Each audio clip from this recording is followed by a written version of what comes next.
They still being, they've still got the Kaffir trying to steal their land because they're white. Ah, praat jy Afrikaans? My father spoke Afrikaans, Dutch, and German, but I don't.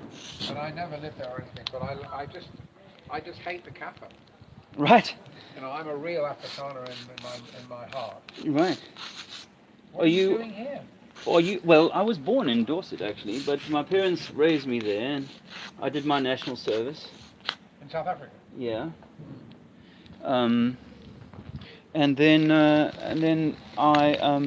came here in '94. I mean, I came to travel. 94? To Lincoln? Well, no, not to Lincoln, to London. London? To London, yeah. Oh, to London. Yeah. To London. And I've been there. Yeah, my parents came after, before the war. And then my father got grade 8 on the piano at the age of 11, which is a record in South Africa, and he was in hospital for 15. He was 3 degrees at the orders round by 18. Qualified at 21. He was a fellow of Trinity. He was he was offered to be the Queen's physician. He refused. He started clinical medicine at Cambridge. Genius. And that'll be why you know that they've overreacted. Well, I sort of know it. I talk to friends who are right and understand it. Do you mind if I carry on filming? I've got a YouTube channel called Trinity 4. I know, but I'd rather you didn't, just because I'm shy about stuff. You're camera shy. I know little. I don't know anything about it. You don't know? Oh, you've got that? I don't know anything about it. Well, I mean, what I'm knowing is second hand. It's not first hand. Well, we should rely. See, this is one of the things I talk to people about in the streets. I go around the UK and talk to people about various things that I see. But where do you live in London now? No, I actually gave up my home 6 months ago. In London? Yes. My wife and I have been sort of on the road. We're in a camper van at the moment. But I discovered a number of things a few years ago that made it too uncomfortable for me to continue working for the government at Westminster Council for 15 years. But these councils are poison, aren't they? I mean, they are poison. Well, I mean, the whole of the what nature were you doing at Westminster Council? Housing and social care and so on. But it's more insidious than that, because it's the whole of government. You know, government. The word government means to control the mind, and we live in some kind of mind control game. Oh, the propaganda that the government scared the population into keeping inside, and now they've such awful jobs.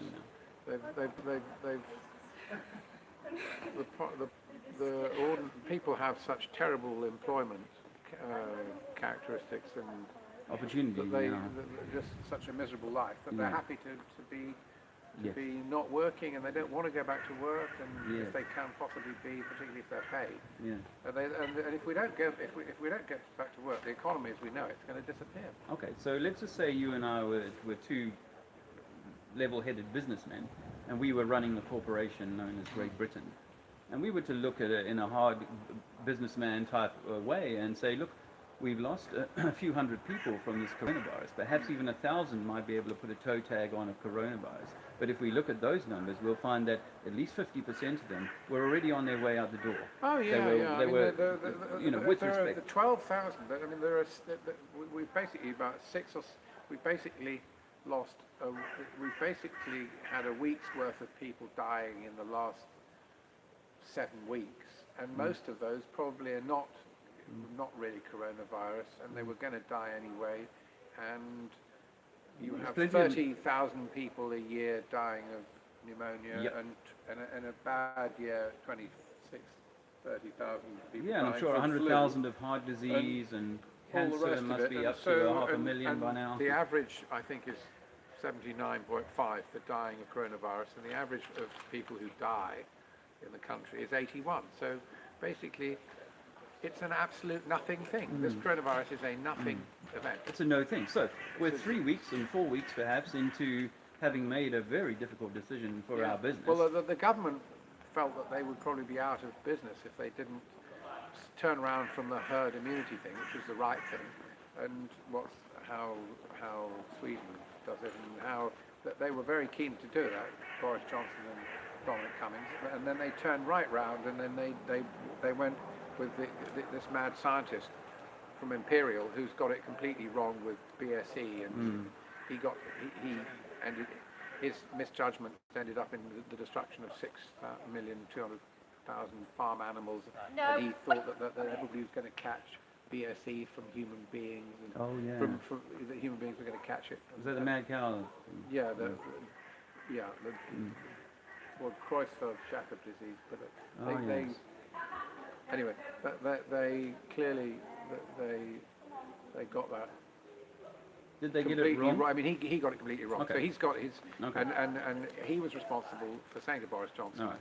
and they're the people they've gone with, not the Oxford University people who do herd immunity, who are absolutely right. But they So let me ask you then. We're 3 weeks in. no, but the most important thing is he forecast 250,000 people were going to die, and then 4 days later his colleague said it was 4,700, and then 14,000. So how many guesses can you have?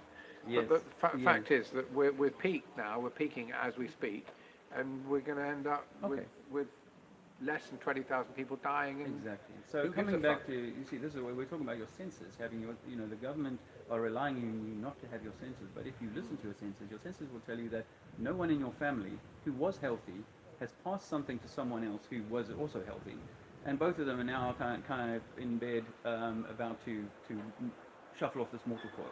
That's not happening. This is just, and I'm not being unkind. I mean, and the guys who are running the country, they're sending boys off to war all the time. They're making decisions about funding that mean that, say, maybe a percentage or a fraction of a percentage will die because we can't fund this or we can't have it. They're doing that all of the time to shut down the entire economy. And not only that, to do it of the entire world. And on basis of one guy's over-exaggerated, who's already sort of said, oh, it's 10 times over what it should have been. It's way less than it's going to be. So everyone knows that now. Everyone should know, unless they're trying to be stupid, should know that actually the COVID is nothing like they made it out But to be. the people in this country are very stupid. They're very uneducated. They have education standards are so poor now. They've no idea of statistics. Yeah. Well. Okay. So, but now it's not about the people so much as you and I are the businessmen who run this country. We run this country. We look at it hard-nosed. We say, well, all right, we've overdone it. We need to go back to normal as quickly as possible. But what we see, in fact, is that they want to extend constriction and constraint on the economy and on so on. So it's my contention, Caesar, that they are actually trying to destroy the economy, and they're using COVID But I as a don't Trojan think the horse. Conservative Party are The Conservative Party. Yeah. Okay, I have to help you out here. The thing is that there is no. The idea of a left and right party is just a clever way of tricking you into not focusing on the head of the beast, because really it's the same beast. I see where you're Left coming and from. right, they all They're all obsequiate part of the to same beast. master. Yeah, no, they're all part of the political beast. So No, now we I see see all that. the governments in the world have acted in lockstep to shut their Well, economies just down. as central banks do Why with would printing money. If I was like a tyrant guy, and I could see that I've had 3 deaths in my country, I would go, we're not shutting down. We're gonna do a kind of business wherever we can. We're gonna capitalize on the stupidity of those Westerners, right? That's what I would do. Not in some countries. There's 3, 15 deaths, and they go, oh, we're gonna join you. That smacks of coordination, yeah. and even a conspiracy at the highest level, very highest level, to rob What humanity. is it that you're writing down though? What is the point you're trying to make? Well, I talk on a number of subjects. Obviously, COVID is very topical, right? But the foundation of our Earth is, or the controllers of the system. And I like to tell people this because if you understand this, it helps put a lot more things into perspective. Well, so you've just parked your van in Lincoln and you wander about Lincoln talking to people and writing this stuff down. Yeah, I did it around Europe last year, and I continue to. I go to Speaker's Corner in London whenever I'm in London. Well, how do you make a living? Well, this is how I make my living. So if the police come and stop me and say, "What are you doing?" I say, "This is how I make my living." Believe it or not, my lifestyle is not very expensive at the moment, thankfully. But I do. The only way I've survived this year has been through donations by people who watch this content. This police. Turns out that NASA faked space. They faked the moon landings, and they're faking I've the heard international about space. this. You have? Yeah, I've Yeah, I smoke weed in it, so I get paranoid, and smart then guy I'm then. sitting there just Well, watching YouTube videos. And I love that. your accent. Where are you? Thank you. Where are you from? South Africa. Yeah, Yeah. nice. You're the second guy to say that to me today already. Actually, yeah. Well, I smoke weed too, and but I'm new to the area, so if you're passing by and you happen to have a doobie in your hand, you always swing one. But no, I think weed smoking helps to kind of limit the constraints that the whole system of education does to your mind. Definitely, yeah. So weed smokers tend to escape a bit more from that. like- So when you're presented with ideas that kind of fly in the face of what teacher was insisting that when you were 7 years old, look, you live on a spinning ball. You go, why am I not flying off a spinning ball? And how come the water's not falling off? Gravity. And then you go, what's gravity? Well, we drop an apple to the floor, that's gravity. And that means that if the ball's big enough, it's going to pull the water to it and so on. And I believed that for 45 years. And then I discovered that there was a formula for the curvature of the ball Earth.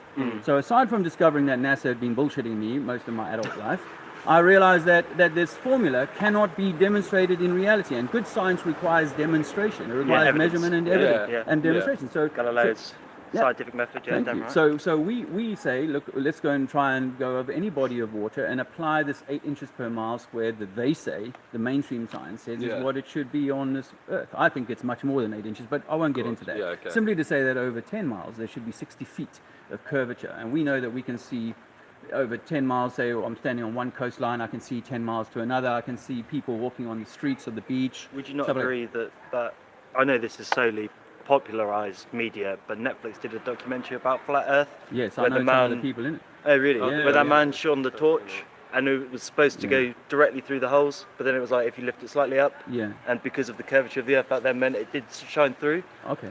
Well, I mean, see, so we know that water is level, right? I mean, that bottle of water that you have, you can use it to level a building or whatever, because you hold it in any position and it will it will take a horizontal shape, and I could make that into a 10-mile bottle of water, and the top of that water would remain level. I could To go the human eye, at least. Okay, so then you could also go to the Suez Canal, which is 120 miles long, and they know that that's level end to end. But from the point of, once you start to unpick, because this is what we're given, is that we're given this idea that the ship is going over the curvature of the Earth in the distance, right? Yeah. So then it's about, okay, so how do we measure that? Or could we maybe explain some of what we're seeing by other phenomena? For example, perspective. When a train is off in the distance, it's kind of tiny. When it comes past you, it's huge. Right? That's the perspective of how something grows massive as it approaches you and gets smaller as it goes away from you. Yeah. We also find that because of my angular resolution, i.e. how high I am from the surface and therefore the relation to, target that I'm looking at, so I go up to the top of the bell tower there, we all know that my angular resolution is now quite great, so I can see an awful long distance away. And equally, if you and I were observing the tower from 5 miles out of town, heck, we'd be able to see the top of the tower, but for certain not the bottom of the tower. Yeah. That's because the tallest part of the mountain, the tallest part of the ship, is always the part that you would see first because of the effect of angular resolution. Yeah. So what they've done is they've cleverly combined angular resolution and the distortion of perspective to say that's just the ship going over the edge. But then you think about this logical then extension of that idea that it's going over, right? So it's going from here to France, say England to France. 26 it's miles. just traveling 20 miles, 30, 40 miles, whatever. It is 26 miles. Okay. From the coast to France, 26 miles. Okay, so it's doing that, and their formula says that the ship should have gone down about 400 feet. So it's 400 feet lower now than the guy in England. Okay. So does that mean? Surely that depends upon your perspective of the Earth, because are you trying to argue across that the Earth is a flat plane? I would say that because there's a lot of things that I don't know. So I'll be the first to admit there's plenty that I don't know. Yeah. There's models floating around about how the flat Earth might work and so on. And I've got a favorite or a couple of favorites that I like, but of course I can't prove that. But what if I was to offer you the $1 million to kind of model me a version of the globe Earth? Just not even the bit where it's flying around the sun, just the bit where it's sort of spinning at 1,000 miles an hour at the equator. It would be less if it was a small model, of course, but it was spinning once a day. Yeah. And that it had water forming sort of rivers and running. running up underneath it and stuff Yeah. like that. You and I know that we can't model that in reality. We could do it by CGI, but we couldn't model Well, that in that's- reality. But the if whole- I may finish the point Please, then. please. So if I was to ask you to model, and this would be an easy $1 million, I would say, to model me a flat Earth model, the one where that it only describes the water and the land. So we know that our Earth is mostly water, 70% water, they say.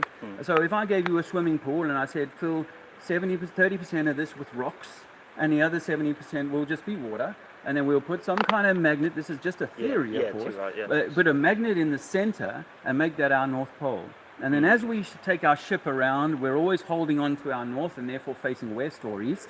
And we're always sort of going around. And this is the typical sort of flat Earth model. But because water is always level, I would simply say, let's shrink this Earth down to the size of an Olympic-sized swimming pool. In fact, there was a TV studio used to do it, ITV, or one of them used to have a weatherman run over a map of England in a swimming pool. Yeah. Right? Well, that's a perfectly flat body of water. But if England is 250 miles across, in theory, you should have at the center of England, you should have a rise of X amount, and the water should be much lower on either side, or it should be.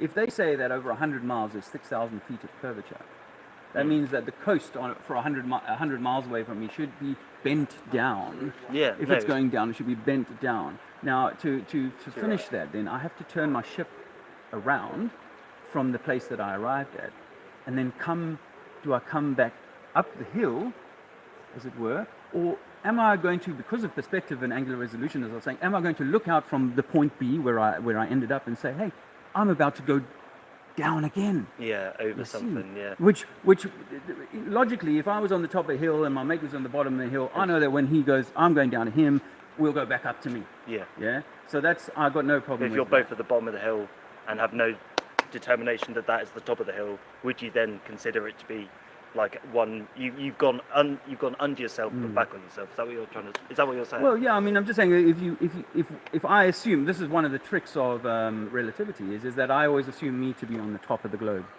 Everybody else Yeah, is below me, yeah, too which, right, which is yeah. hard to kind of get your head around because you and I are standing 100 miles apart, and you're going to say, no, I'm on top of the globe, but I'm on top of the globe. I'd only How ever can- say I was at the top of the globe if I was at true north. Would you But not? but if you imagine that, say you were in Africa now and you were just sort of on the side of the globe as they depicted in your classroom, right? Then in theory your ship would either be going down to South Africa or up to England. Yeah. Or- So it would be horizontally across to or South America. horizontally, or horizontally, you know. And so everything to me, when the ship leaves from here to America, it's going over the same horizontal body of water. The biggest lake in the world that freezes over every year is called Lake Baikal in Russia, I believe, and it's 300 miles long. I believe that's in Siberia. Okay, you guys are well read. So 300 miles long, it freezes over and they ski on it and they'll do all these sorts of things. Now, if the Earth was a globe, they say there should be hundreds of feet of curvature. If the Earth was a globe, they say you should not be able to see the White Cliffs of Dover from France because they're 300 feet high. It's 22 miles across from at that point or something, which is about 300 feet of curvature according to their 8 inches per mile squared. So that's the one part, is that there's no bending of water to be measured, and then we get into axial rotation. And they say that it's turning 1,000 miles an hour at the equator, and we don't see any winds commensurate with that. A lot slower here, maybe 600 miles an hour here up in England. And they claim that our planes are flying either with or against this 600 mile an hour spin, with absolutely no need to make any kind of allowance for that, whether they're flying east-west, north-south. But is that not the fact that the Earth as a volume is so dense? Yeah. The reason we don't feel like we're getting sucked is inertia. We don't feel that because the Earth is such a big body and it's rotating across it as an entire thing. Oh, my man's bringing some water. Yeah, this is my pal. How you doing, mate? You're a beautiful dog, Yeah. lad. Oh, he's sick beard, bro. Honestly, beautiful. He's very handsome. Just out here doing this. It's crazy. That's very kind of you to say, I'm bro. very open to it all. Cool. I'm at the point where I'm not going to say anything unless it's proven. Do you know what I mean? You've got to work it out for Yeah, yourself. And yeah, for me, exactly, I had exactly. to. I was already 46 when I heard this, right? So I was going back over a lifetime of memories of being in deserts and seeing things over very vast distances, or being down the coast. I was brought up on the coast. So, and my dad was in shipping.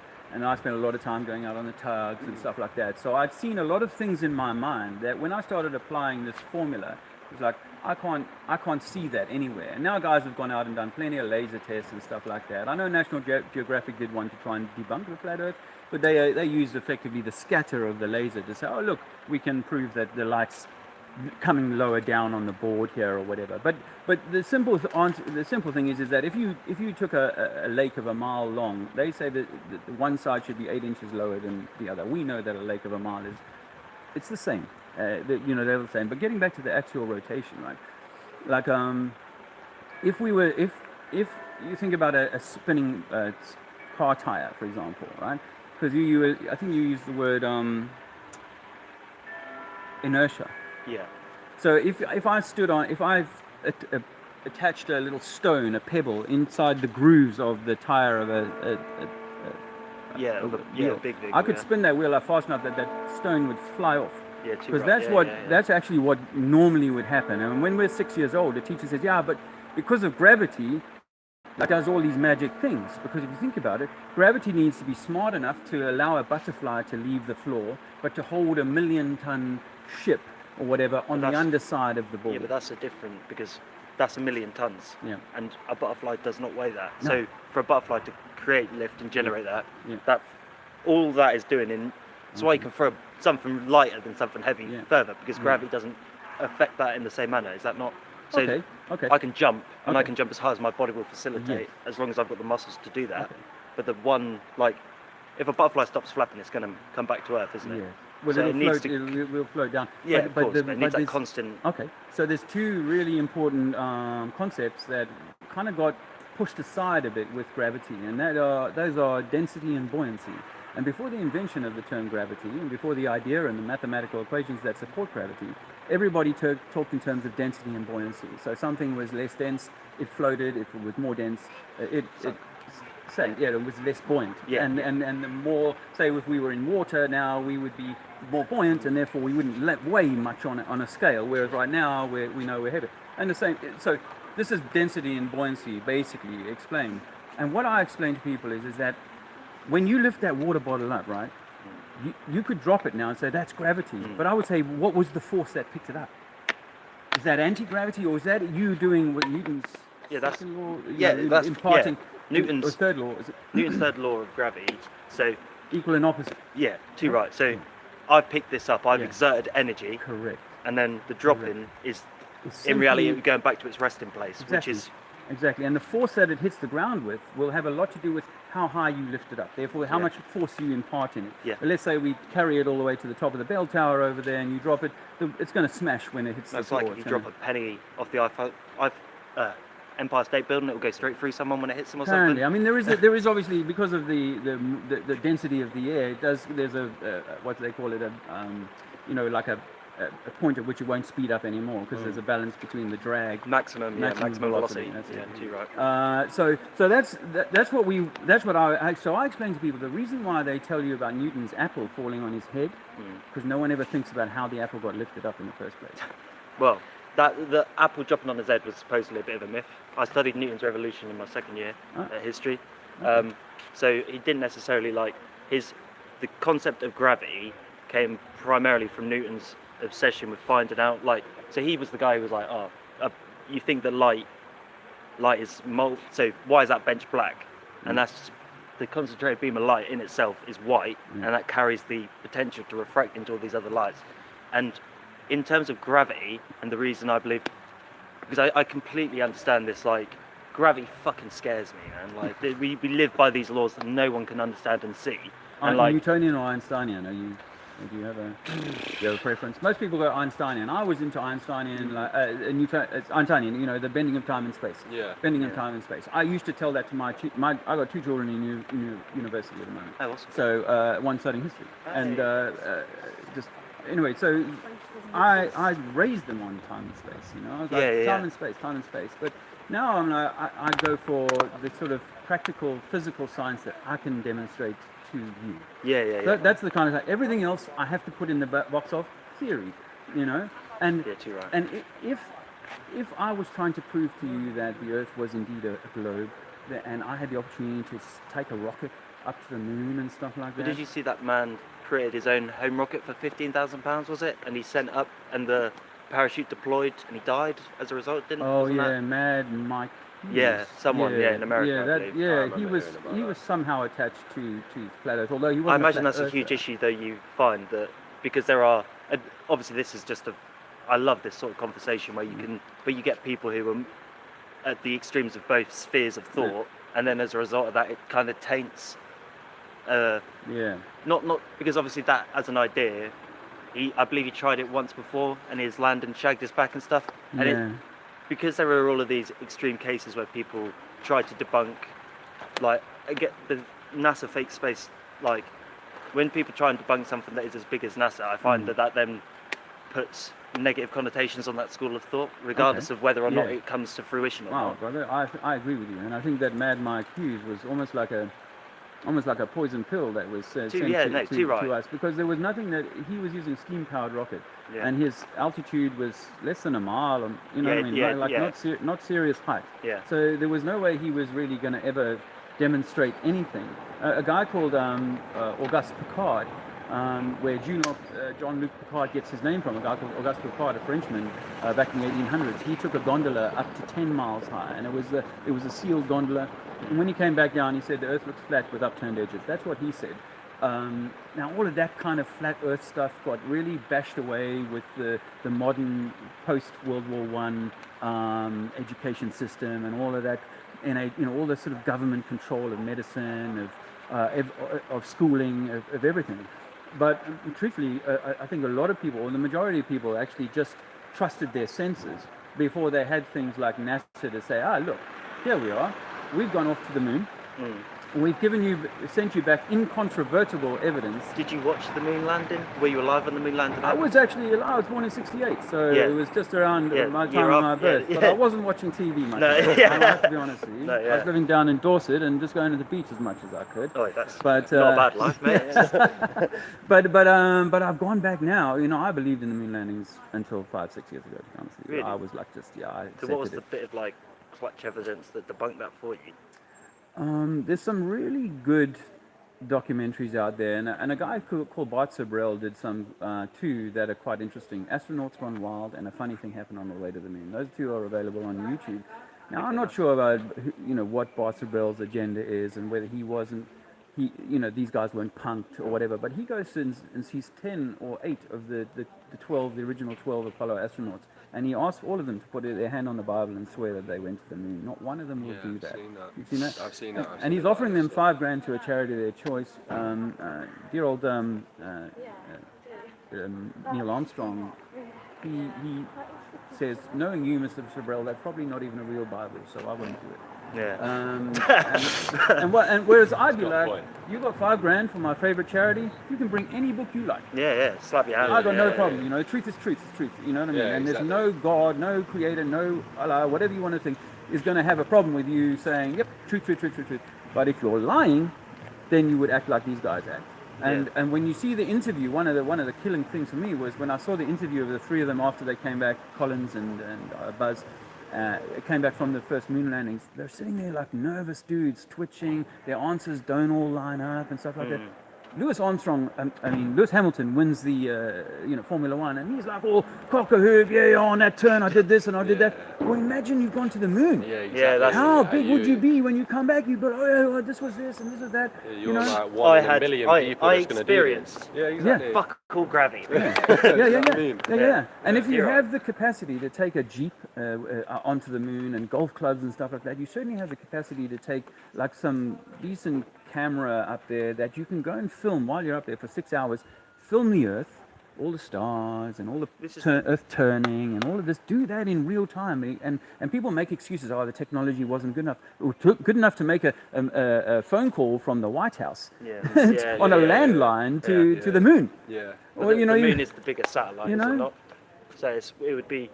I would argue that cinematography and the way you can capture color and things like that have exploded since the moon landing. Yes, but he has a bit of technology that they claim to have had, which I doubt they had, and that is that when the LEM leaves the lunar surface, they got a camera filming it, And you can go and see this. Now, not only do they film the takeoff, but they actually pan the camera up.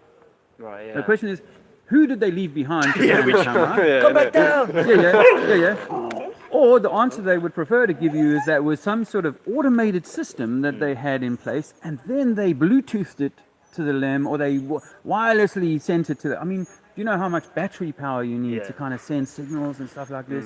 You know, and then what else he does, this guy Botchwell, he goes and looks at the lunar lander, he looks at their suits and stuff like that. Their suits are quite chunky, quite massive, bulky, yeah. And then you look at the hatch that they're meant to get out of, and you realize the hatch is too small for a man in a suit to get out of. Right. So when you go back and look at the footage critically from the moon landing, you go, okay, so we don't actually see him leave the vehicle and then walk down the stairs. You see him at the door of the vehicle, and then you see him walking down the stairs. This is very interesting because I've never. Again, this is solely off my belief that. Again, I am someone that lives heavily within a cage, I imagine, and not necessarily my thoughts aren't dictated by what I've been taught, but obviously through means that have facilitated me. Like, if your life is going down a certain trajectory and what you believe doesn't get you into any situations, then I'm going to continue to believe that. But I've never once had that critical analysis of where I've sat down and actually reviewed the media simply because I was born in 1999. Do you know what I mean? My daughter too. Hey, 21. she's single. She looks half like her dad, mate. Yeah, thank you. She's very cute. She has a lovely boyfriend, but Hey, don't we all? Don't we all? Canterbury. No. Yes. Oh, yeah. Well, good. I'm really glad I'll to do that. have.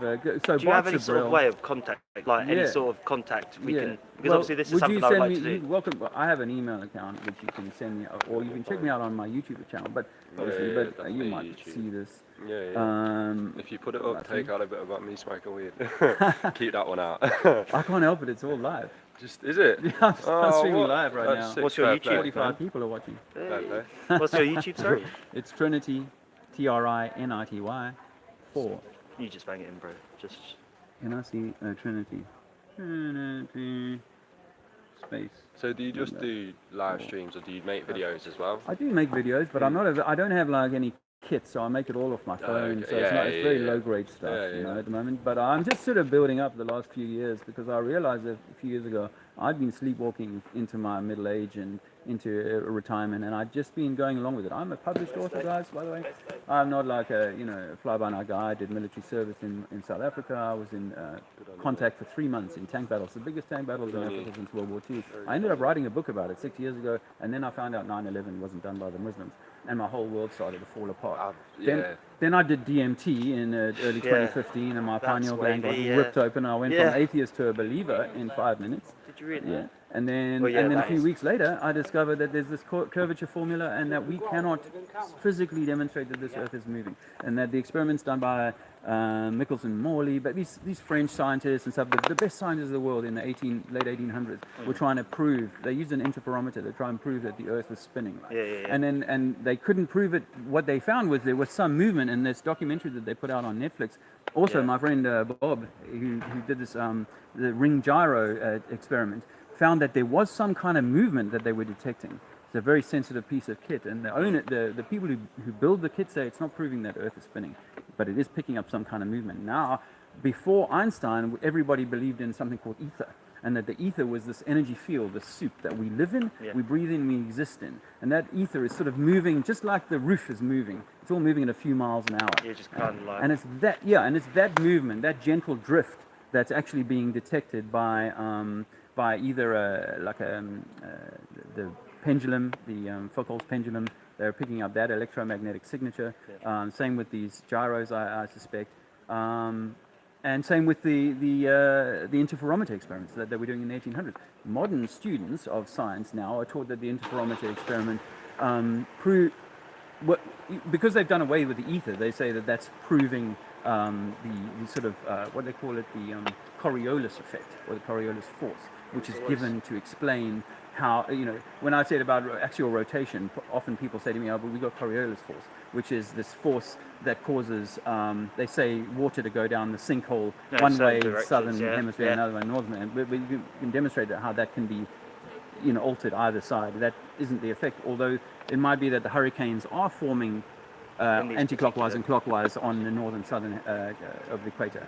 But this isn't necessarily, or it isn't at all enough of a force of 1,000 miles an hour and all this kind of thing. I think it has to do with some kind of electromagnetic torus. So that's what I want to kind of give you guys to go away with, is the idea that I not only do I not think that the Earth is a rock or a ball that we can sort of swim on the outside of.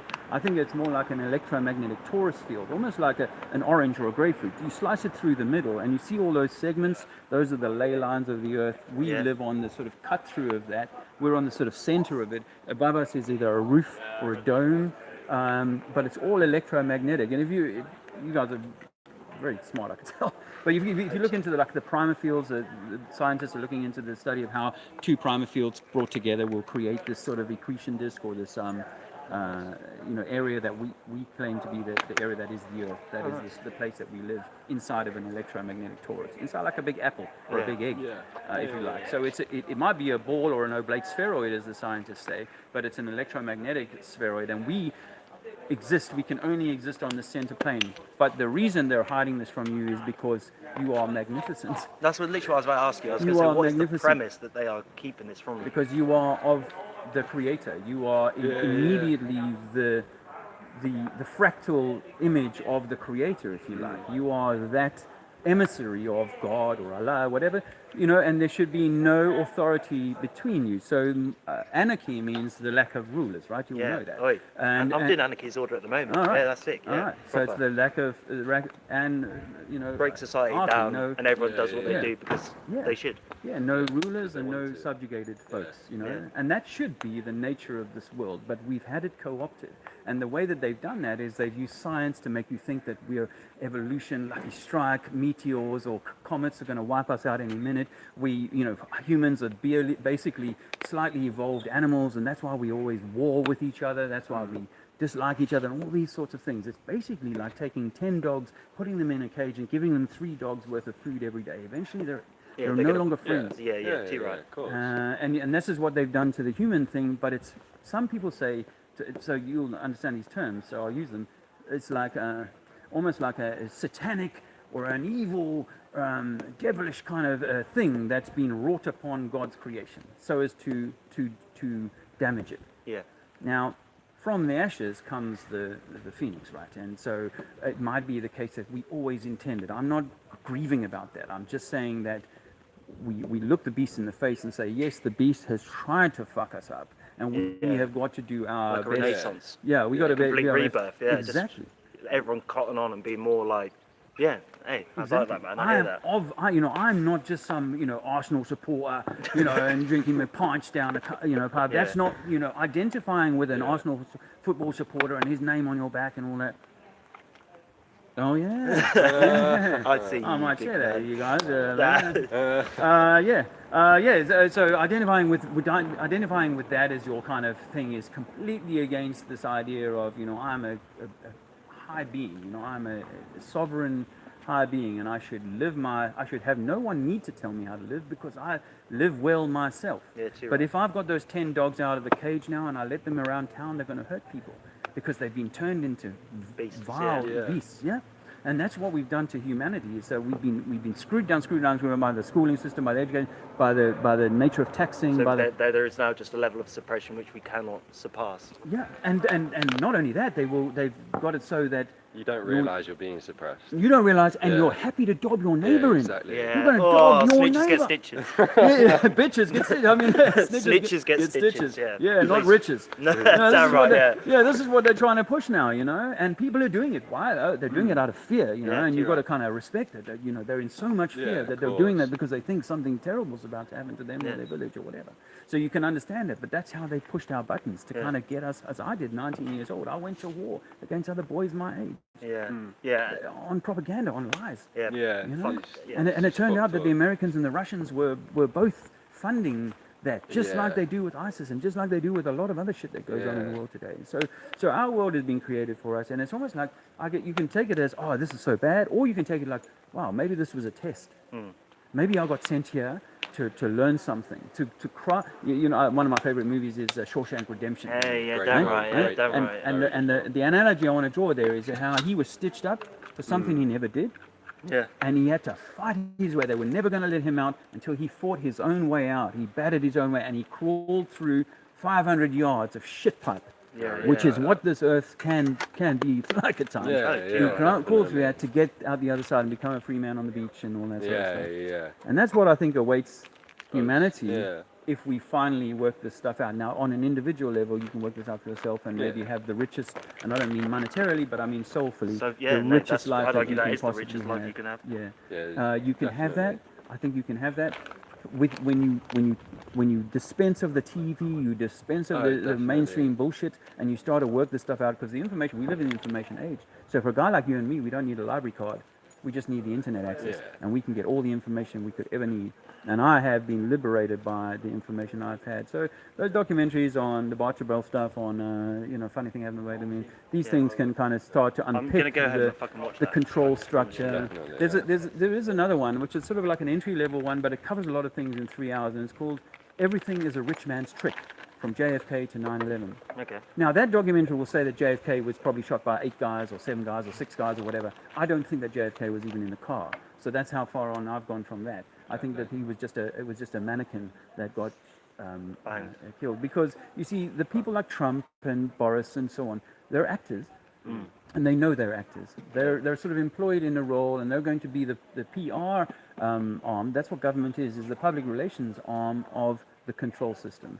And so they don't necessarily need to knock you off. Saddam Hussein, Gaddafi, these guys don't have to be killed. On screen, they might have been killed, Yeah. like they landed on the moon on screen, but in reality, then they can't land on the moon. I think it's a light. We think that the moon and the sun are simply light Simulated. energy points in the Yeah. sky, and that's what we're seeing. They're close and small, and nothing like you ever enjoy. Really? They're centered on you, like Do you you not carry the believe sun in with like? you. Well, what's your take upon aliens? Well, there's some interesting theories that abound in I the would flat love Earth. to go into that rabbit hole. Well, but let me just say quickly that we sounds like a think huge there are. topic. You know how in mainstream science it says that there's a lot of dark matter, 99.5% of everything. Or Yeah, something interstellar like that is space and shit, dark yeah. matter, right? Yeah, scary well, stuff. well, in the electromagnetic universe theory, all matter is it's 100% there, but we can only see a tiny frequency. A tiny brand of the frequency that's available, between 20 and 20,000 hertz. But actually, there's a magnificent frequency, a range of frequency.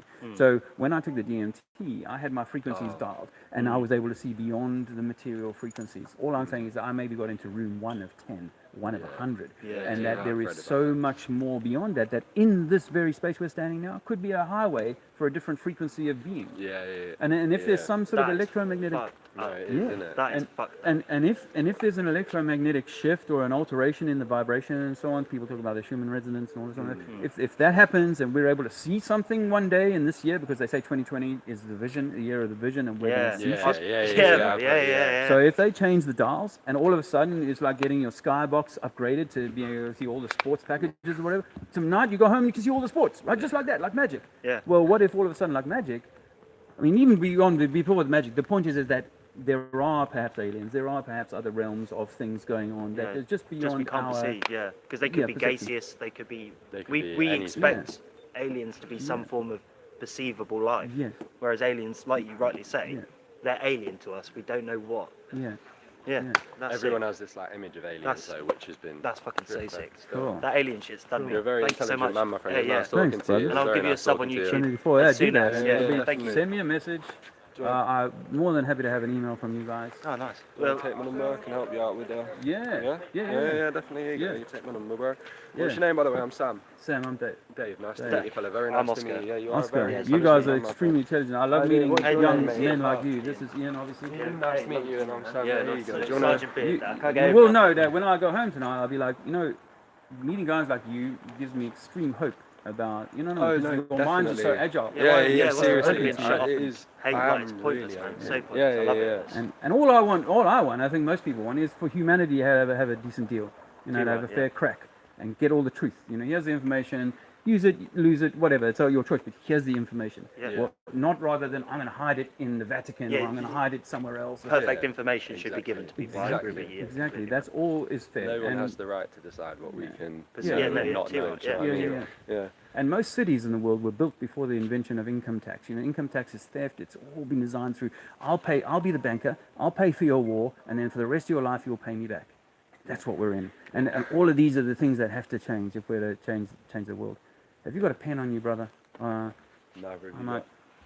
Of course, you're on your phone. Aren't Yeah, you? I'm on my phone, so I can't really do tell. you I want me can't take to- your number. But yeah, I can give it. we'll to write you, it down. Give it to your friend. Yeah. Hey, You know, we all- Sam, how long yeah. have you been at it for? Oh, we only been here 15 minutes before you came. Right, actually. That's it. Hey, not a bad day. Yeah. No, it's nice. So no, it's Oscar, right? Yeah, too right. Yeah. Well, I really thoroughly enjoyed it, and I think my friends in the chat room would have enjoyed that too. Hi, Jason. Nice to see you. That plays zero. Oh, nice to see you. Mikey Smith. Yeah, nice to see you, brother. And yeah, nice to see you. And it's a lovely day here. I'm in Lincoln. My grandfather was a Lincoln man of Lincoln. Oh, really? Yes. Yes, he was. But he got challenged in the war. Everybody got messed up in the war. Yeah. Somewhere or another. No, that's fine. But hey, you keep doing what you're doing. Stay safe, alright? Oscar, lovely man. Hey, Lovely Dave, to meet love you. you. Hit my number, bro. Hit me up whenever. Oh, nice. Sam. Yeah, your friend's got my number. I hope Thank to you. hear from you soon, mate. I will Thank have you. a. Oh, Thank yeah, you. we'll And have a yeah, chat with you, yeah, definitely. 'cause I would We'll love share to some more information. pick your brains a bit. Yeah. If that's alright, my friend. I'm here to teach. Yeah, definitely. And I want to learn. You know. And I honestly, when I was 46 years old, I'd published my book, and Prince Harry had a copy of it and stuff like that. And I got, in fact, in the flat Earth community, people were saying I was a government spy because there was this picture of me and Prince Harry. Prince Harry, yeah. So, but then I had all of these experiences over the course of about 18 months, and I have to say at that point at 46, I didn't know really anything about the world, and then not because I hadn't been looking, but No, because the but- information I'd been looking at had been wrong. Yeah. So now you're so young, 21, 22, whatever, you go on the right path, then man, you guys are going to have a rich, Oh yeah, definitely. rich That's, soul, that's what we want. Yeah, no. and, Again, and be good in your husbandry of the land, of your family, of Your your approach, community, yeah. and all that sort of stuff. You know? yeah. Life is for having fun. It's not Too about right. it's not about being like some kind of Yeah. you can't do nothing. You No, can't yeah, drink or of course not. But at the same time, it's like knowing who you are, what you are, where you come from, and where we go back to. And something I learned when I was on the DMT, there's no death. You know, like that you were an eternal being. You know, it's like any fear of death that I had had gone away. You know, honestly, it took away in an instant. And I came back. I was like, I never die. This body may die. Yeah, but me, your I'm essence, some yeah. eternal being, and I'm connected to it. I know it's me. It's you. You know what I mean? It's like it's a beautiful thing. Yeah, man. And it's empowering to know that because you don't have to worry about all the shit that they try and push down on you. Some sickness, some this, some that. Yeah. Be healthy, be well. Yeah, Oh, yeah. Drink distilled water if you can get hold of it. Always. Look into it. Look into distilled water. Okay. Yeah. Hey, That's thank my you, yeah. top tip. Well, one of mine.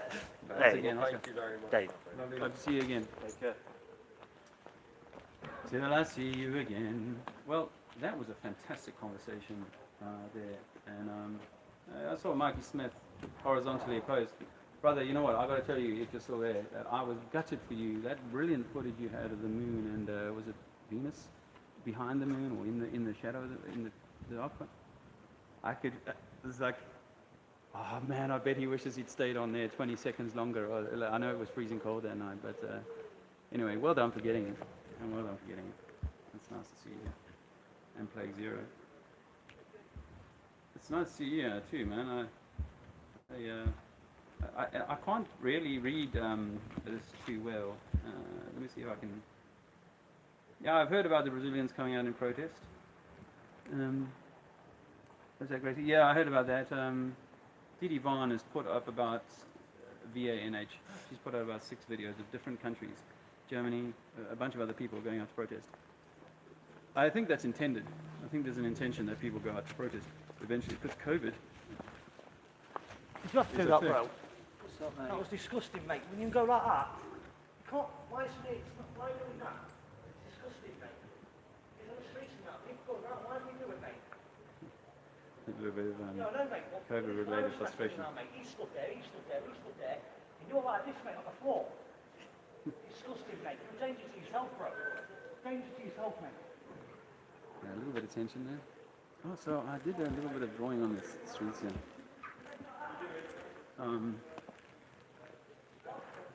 And because I'm right next to this cathedral here, I'm going biblical.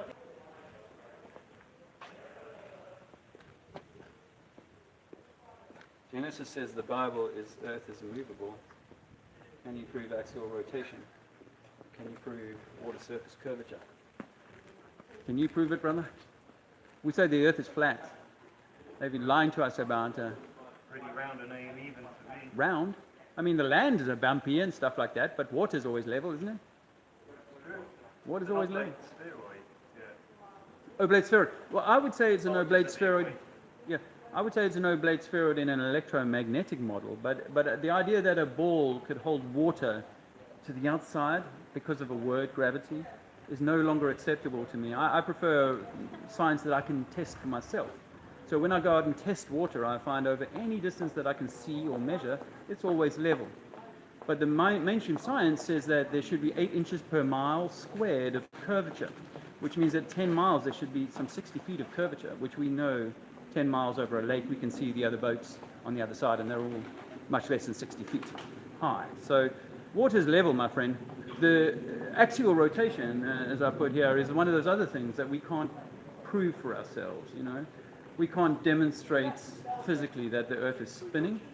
We have to take scientists sort of or on their word, or NASA on their word. NASA. We have markers though, don't we? Outside. Well, the markers I would point you to, my friend, are the stars in the sky. Well, the sun. The star, well, yeah, but I mean, the sun, you could say, is either moving over your head, or you're moving underneath it. You could take one of those. I'll accept that. But when it comes to the stars, you know, we have like these bollards, for example. The moment I start to move relative to you, you go off center from the bollards that I'm looking through, right? So if there was any stars at any kind of distance, what is the word they use for it? I keep forgetting the term. We used to use them in navigation terms, didn't we?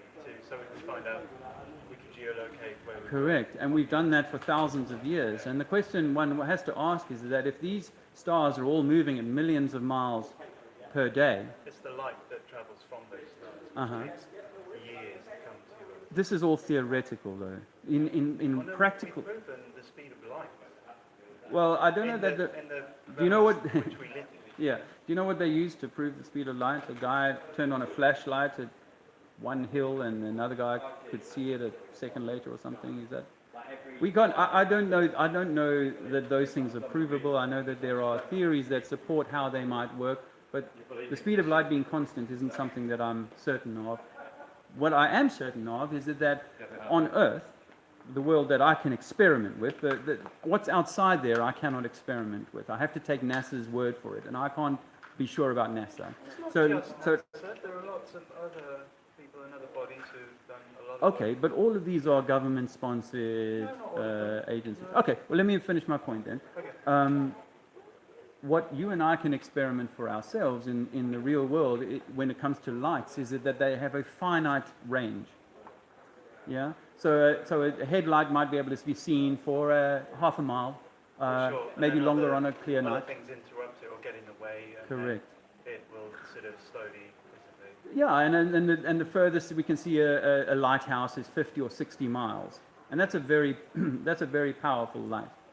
But we're meant to suspend our belief, in the way that we see light work, and expect that the sun, the light or the energy, leaves the sun's surface and travels for 8 minutes through the darkness of cold and vacuum, and then interacts with our environment, and then creates this perfect orb, and all of the heat is reintroduced. So having traveled through a cold fridge for 8 minutes, it then starts to heat up again. Now, that's one thing that I find very difficult to accept on the face value. Another thing to consider is that if the sun is only 8 minutes away, and you apply something called the inverse square law, then for every doubling of the distance away from you, you have to halve the luminosity of the light. So at 16 minutes, the sun would be half of its size, and at 1 hour away, it would be 5 times smaller. Okay? If it was just 1 light hour away. If you take it 1 day away, it would be hundreds of times smaller than it already is. But if you had to take it a year away, imagine you took it a year away, it would be invisible. But they tell us that these stars that we can see have traveled, the light has traveled for thousands of light years. Not minutes, not days, not hours, but thousands of light years this light has traveled, and now it's reaching your eye in a perfect form. when we start to study these lights ourselves with a powerful zoom camera, we notice that they're doing some kind of sort of repeating pattern. There are lights in the sky that are doing a repeating pattern, and they're fixed in their same positions with the exception of the wandering stars or the planets, Pluto, Mars, Jupiter, Neptune, and so on. I mean, light that hasn't been previously known to people, or this is light that's always... Well, no, I mean, what I mean by a point of light. So, any point of light. yeah. So all the constellations, for example. Let's choose those 12 constellations of stars. Those constellations have held their position rigid for all of recorded history. You see, and in relation to another. well, it must be in relation to another because the Orion's belt, for example, the distance between the stars has remained equal, right? Yeah. So They are shifting and moving, though. correct. They move all the time. Forces between one another which keep them in their form. But remember, these three stars in Orion's belt are all millions of miles apart from each other and all traveling in very different directions. You see, because our Earth, for example, is traveling on 4 vectors currently. Did you know that? You know, we're turning once a day. We're rotating around the sun once a year. The sun itself is moving through the Milky Way galaxy at about 500,000 miles an hour. And the galaxy itself is traveling through the darkness of space at 1,000,000 miles an hour. So those are 4 movements that our planet has to adhere to all of the time. And all of the stars and all the bodies, all the satellites and everything that floats around us, all magically seems to be able to hold on to this crazy wild ride going in 4 vectors. But at the same time, the 3 main stars of the Orion's belt hold their similar position or same position for thousands of years. Yet they should all be going in all these different directions. These are the sort of things, I'm 50 odd now, so it was 45, 46, and I was still pounding my children with, you know, Hubble space images and stellar nebulas and all these sorts of things, and you know, all these exciting things that science was introducing to me. When I discovered that Christopher Hitchens had died, I cried. Yeah, you know, I was such an atheist, right? That was me. And then I started discovering that none of these things I can actually verify for myself. It's all based on stuff that's based on theory, maths, and organizations that I no longer trust. I do not trust government. Yeah, I think you have to be very careful in pigeonholing yourself in who you associate to. Is this just you recording? Just me, yeah. But remember, that I think it's important to remember that theories they're based on years of ancient knowledge. Are you a religious man? I'm not a religious man. So the theories that people use to support Christianity and Islam and Judaism, these are theories that have been around for thousands of years, and millions of very good people pound that shit into their children's head from day one. Oh, yeah. Right. So on the basis that some of the science is based on theory, then one could say that is it not possible that we've been led down a bit of a garden path? So I was willing to accept that there were a lot of things that were suppositions and so on, and I took a lot of that on at face value. But really, when it came down to it, you know, when the fundamentals of my nature, my world, that I can measure and see and observe, water runs downhill every time, unless I dam it up. You see, so if I put a ball and ran water over it, the water would run off that ball and then pool up in a dam, and that dam would become a level body of water, and that level body of water could be provably shown to be level or horizontal, parallel rather, with every other body of pooled water nearby. You know, they may not be at the same height, but they would be parallel one to the other. They would all achieve an equilibrium, which we would call horizontal. That's why they use it in a plane for, you know, like a gyroscope to kind of maintain that horizontal line for the plane, you know, in all conditions. So actually, water we know doesn't bend on its surface, actually. You know, water is level, sea is level. We say sea level. And I say to people, why not ocean level then? If a sea, like the Mediterranean, is level from place to place, and I've flown over the Mediterranean, and I've seen 50 ships dotted around for 100 miles, and they look like they're on a mirror on a calm day. And I know they're on a mirror because it's a flat, level body of water. Hence, it becomes a mirror. A lake on a perfectly still day will reflect the image of the hills and the trees perfectly because it is a mirror. If it was concaved, it would extend and distort the image. When you you look at that sort of surface, Yeah. it's broken and it's uneven. and Okay. it's Oh, okay. Well, if all it's over the place. if you allow, okay. So I was going for like a super still, calm morning before it started to kind of break the surface. But once the wind or pressures start to exert themselves on that water, then absolutely there will be disturbance. And if the body of water is big enough and the pressures are high enough, then you will get waves forming at the edge of the lake or whatever, you know. But you won't get it ever sort of continuing around. It will immediately just fall apart. A water droplet would dissipate, it would splash, it would fall, it would become flat and level again. If you could throw a water droplet in the air, when you splash, water droplet falls to the ground. Yes. And that's the big thing actually, is that what we're meant to believe when we're kids is that people are walking underneath us, upside down in Australia, and somehow by magic, Through the ground on the other side. yeah, upside down. They're actually, they're actually walking around upside down. I mean, relative to me, it's upside Gravity's down. holding them to the earth. Correct, and making them think that they're the right way up. But There's no right way up in space, though. correct. Well, I mean, Can we? I mean, we haven't seen the whole of space if we know there is a whole of space. Okay. So there are things Yeah. we can't understand where Yeah. some people think it doubles back on itself, some people think it almost helixes, uh-huh. some people think that there are several different spaces. Uh-huh. And Okay. you could go on forever Yeah. with different theories. Okay, but in terms of what you and I can kind of test for ourselves, that we would never be able to, but in terms of what you and I can kind of test for ourselves, that we would never be able to, let's say, oh, well, someone's at the 45 or someone's on the equator right now, and when they drop the apple, it's going to fall perpendicular to the way we're standing. It's going to be at 90 degrees to the way we're standing. We have to believe that. We can't test that. We can't demonstrate that. So if I can offer you what I think now, having given this 5 years of my best considerations, is that the only space that exists that humans can travel to is this environment that we're in. Some people think of it like the Truman Show, almost like an enclosed, like Eden Project. So it's almost like in some kind of dome thing, just like the Bible says. But I'm not suggesting that that's the way it is. All I'm saying is that all of the space that is in this space.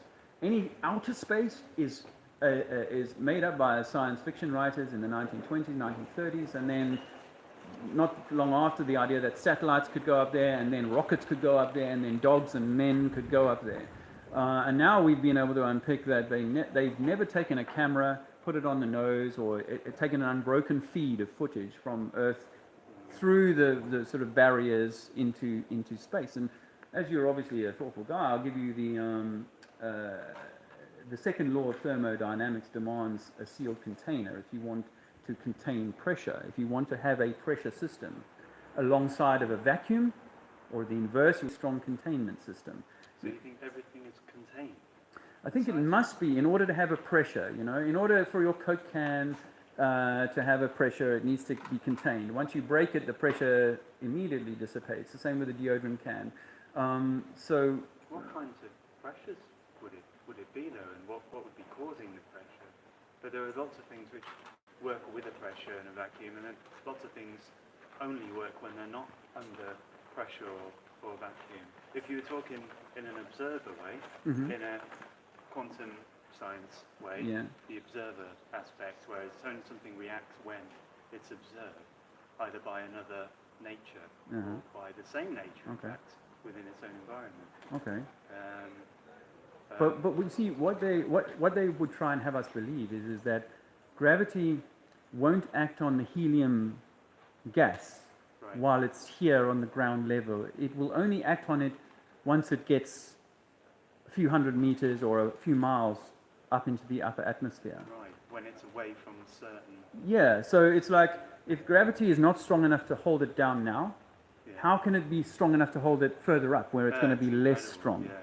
And then so eventually you get thinner and thinner gases, and all of these gases, if I can offer you this, is that they settle just like your liquids would do. If you put different kinds of liquids, oil on top of water, they'll settle with a perfect line, a bit of meniscus, but they will separate. And our gases and the steam in your shower and all the gases, they actually, if you put them in a test tube or whatever, they would separate in segments.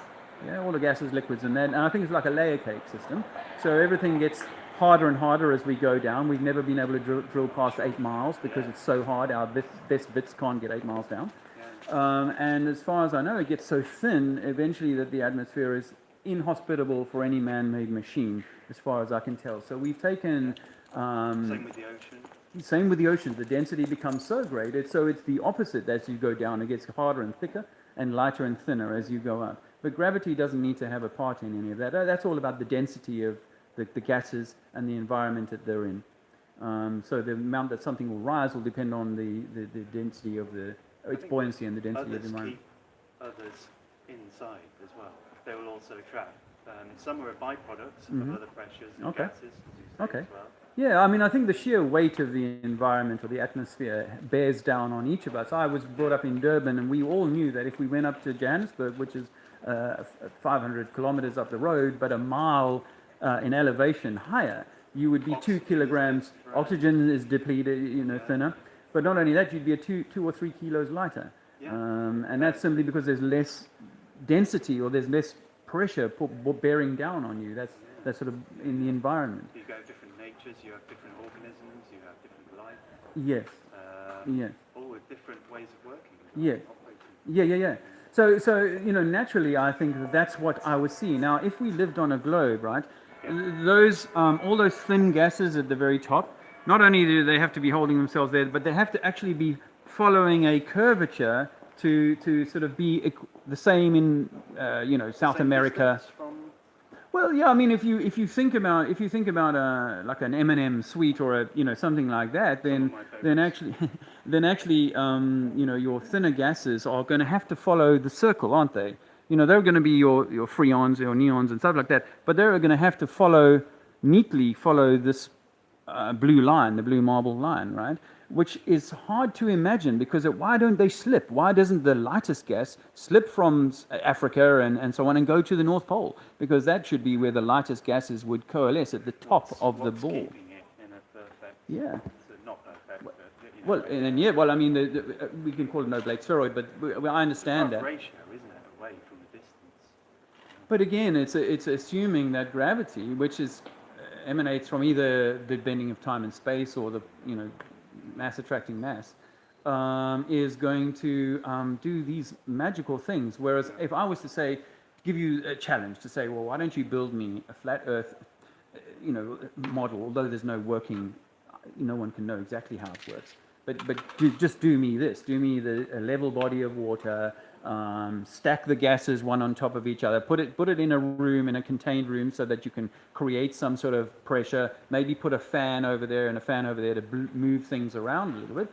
That's all I would offer for a flat Earth model. But when yeah, Is that a South African? it is. Yeah.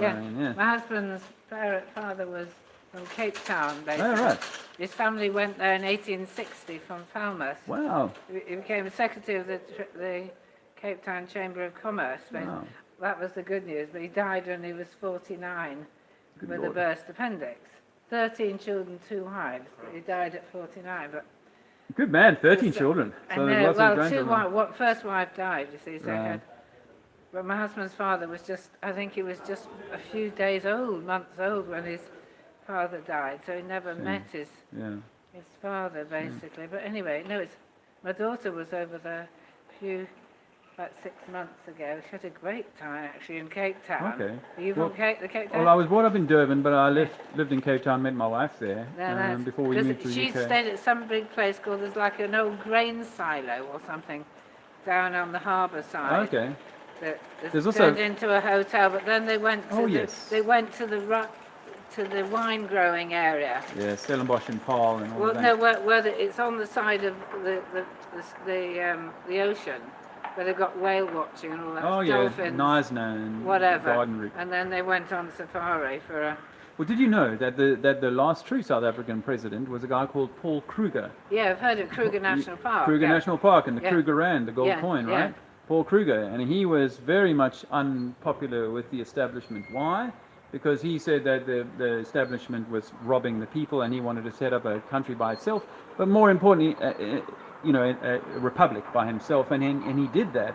But then the British discovered something, whether it was about the gold that was there or something else, that they didn't want this guy talking out of turn, and they started the two Boer Wars, didn't they? Oh, right, And it was that was nasty, I must admit. Britain's biggest commitment to any warfare, 400,000 soldiers at the time, was to South Africa to go and I knock know. over these farmers. Well, they had, it's the first internment camps they had there. Concentration camp. Yeah, and I you want to know about... And they also, didn't they do, what do you call, dig trenches as well? Yes. A lot of the stuff that was reused in the First World War was Came the from Queen there. Victoria, Wow. relief of mafficking and all that sort of Right, stuff. right. Well, here's an interesting fun fact. Which I- waters you know, they round? say- Which waters round? Witwatersrand. Yeah, that's it. What will happen there? I Witwatersrand. can't remember now. Something. Was So, it I the mean- Great Trek or something? Yeah. Well, the Great So Trek I ended did a there, bit didn't of. it? History. We did quite a bit of, Well, colonial history. well, history is written. But yeah, His- that's the other people. History is written by the victor, right? But I no longer think that at all. I don't think that we humans, or we good, God-loving, God-fearing, are actually the victors. We are not. We are simply, in some of us, in fortunate positions that we happen to be in the UK, and it's the UK that is one of the main strong arms in controlling the world. But here's my little fun fact. One of the concentration camps of the Second World War was in a place called New Germany. Okay. New Germany Yeah, was... there is a small. I know somebody that worked there. Right. Well, In where they speak German. Yeah, Right. it's all the architecture Yeah. is German. Yeah. Fantastic. So- place. We have a friend in Edinburgh who used to work there. I mean, it's a bit of a coincidence that New Academic. Germany was a concentration camp, and then Oh, Germany right. goes and sets up concentration camps just a few years later. Yeah.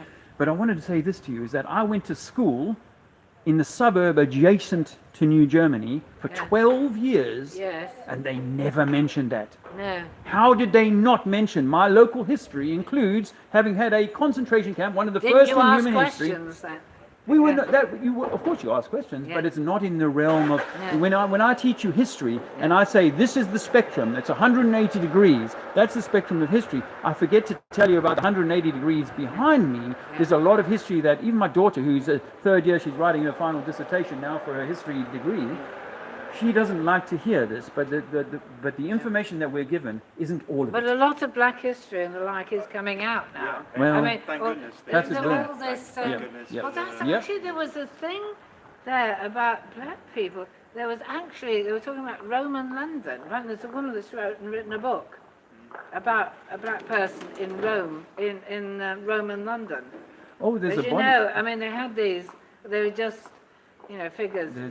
Had these people in the court, didn't they? They were like court jesters or yeah. what. Too far back in history, you find that if a black person was elected to authority or governing position of any kind in the church, there all kinds of literal hell would break loose. Right. Yeah, The same with female population. yeah, exactly. Right.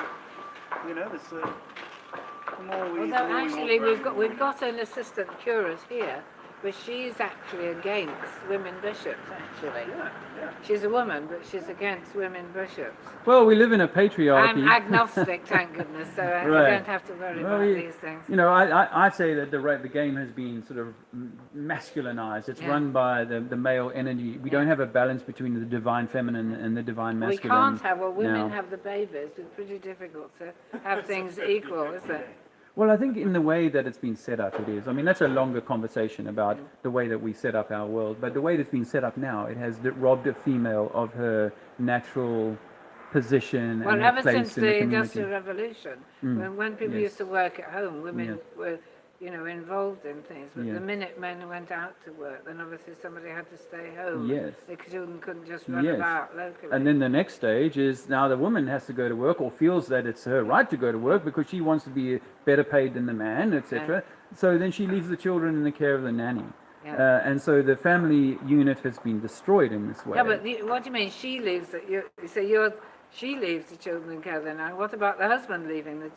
Yeah, neither. That's what I'm saying. Yeah, but you picked on the woman. No. leaving I was house. saying the next iteration of that, destroying it, was initially taking the man, forcing. I mean, and a good example is South Africa, where the empire arrived there and forced all the Bantus to pay a penny hut tax. And now all of a sudden they needed to find British coin, and the only way they could do that was to go and work.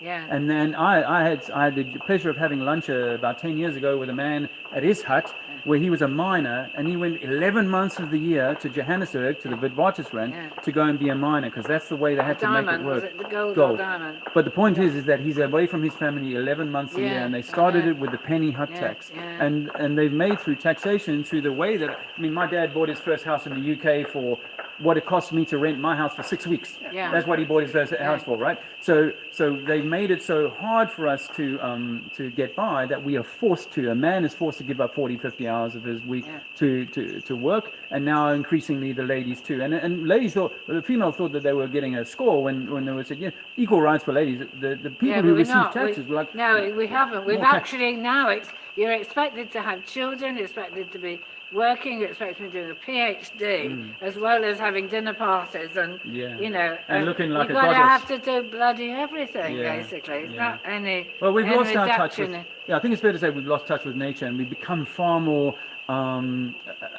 interested or captivated by this system of smart suits, Once you're ties. once you're into that job loop, title. though, it's like a Yes. Yes. a mouse on one of those round wheels. Absolutely. You can't get off. No. That's the problem. That's right, and it's Yeah, been because designed like that. my husband bought his first flat up in Edinburgh. It was 6,000 quid, and that he was on as a junior lecturer. He was on about 8,000. Wow. Now that quite a nice little flat Yeah, actually, yeah. but that cost less than one person's average salary, salary. yeah. Now that's not even taking my salary into account. For less than he earned in 1 year. Yes. He earned 8,000 a year, and Yeah. the flat, a very nice Yeah. flat in the middle class area, was 6,000. Yeah. Imagine now that flat now costs 150,000. Yeah.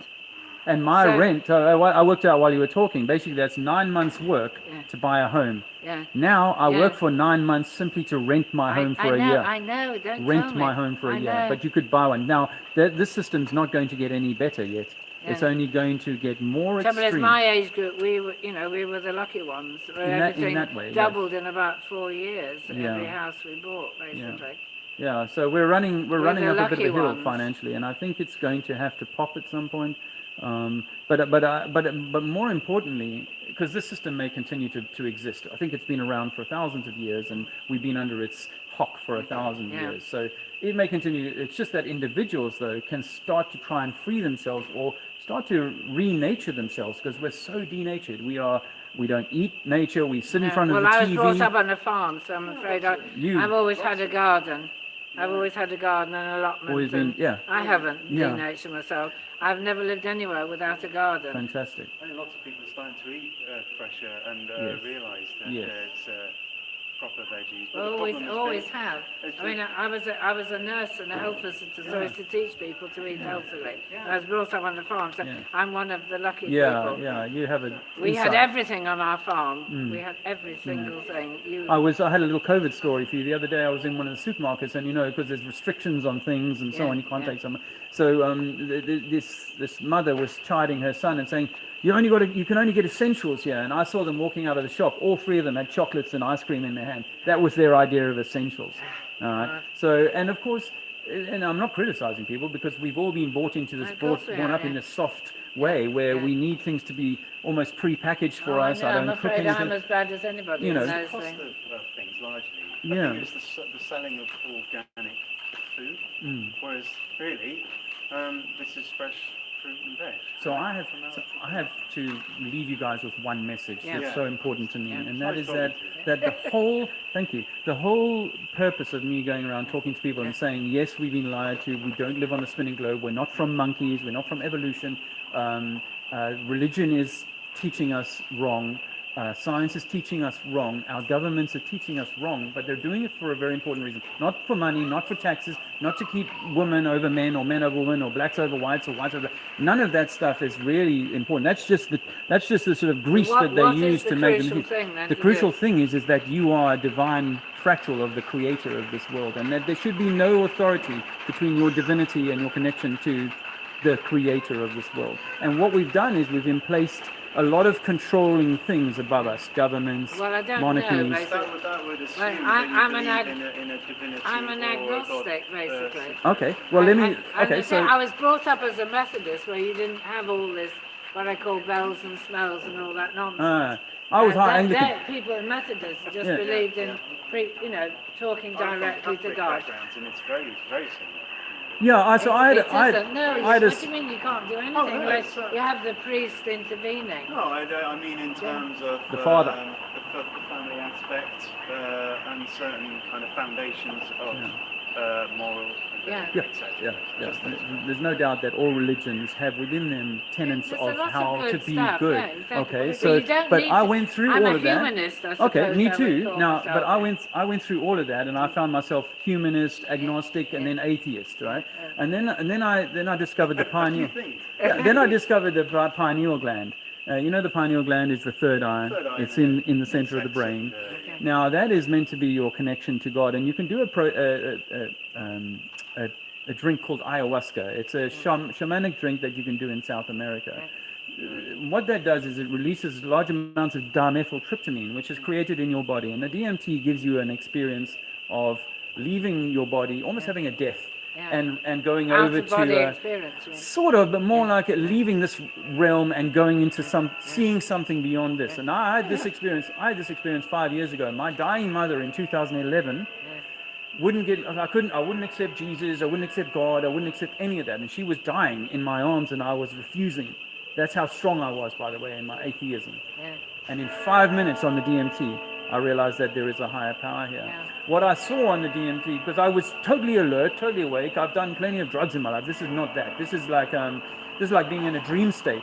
And everything that I could see around me, and I was completely alert, looking around, everything was in electromagnetic form. So all of the brickwork, all of the people, there was only one person, but the people and everything else, the plants, the water, was all just pulsing energy, pulsing light.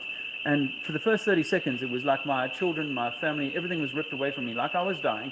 And I was having this horrible, gut-wrenching, screaming experience for about 30 seconds. And then it passed, and my mother was talking to me, a voice like my mother's was talking to me, and a man's voice. And I was given all of this peace, all of this love, all this information that, for me, let me tell you, my dying mother could not get me to accept it.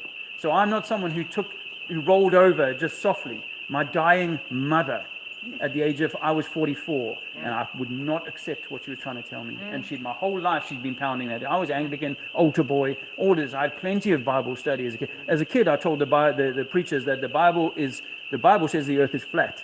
That's what the Bible says. If you read it with your eyes wide open, you'll see that it says nothing about a spinning globe. It's all about God being immediately above you, immediately with you. And you are of the Creator. Call it God, Allah, whatever you like. It doesn't need to mean that. It could be Mother Nature, Gaia. Call it whatever you like.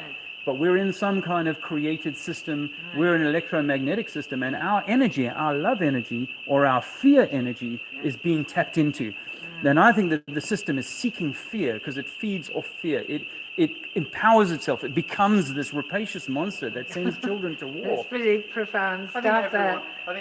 there are people who want to make a buck in the world, and I think that comes into it as well. That helps. No, I think that bucks are used as the tool. Oil, Oh, they are. gold, diamonds. Diamonds are worthless. I mean, You know, lots of they people created live that. in, They created that market by putting them all in a warehouse. I think a lot of people are in fears. They don't know what happens. Yeah. And I think they would rather live fast, have great times while they're here, because they don't know what happens when. Yeah, When the but next thing happens. that's the nihilistic. Sorry to interrupt. That's all right. I'm Well, let me just- just say, when I had the The DMT, press I lost all fear conference. of death because I discovered that I am an internal being, but I'm no different to you and you. That's We are eternal. I, You will live I- forever, and you'll discover this when you die, if not before.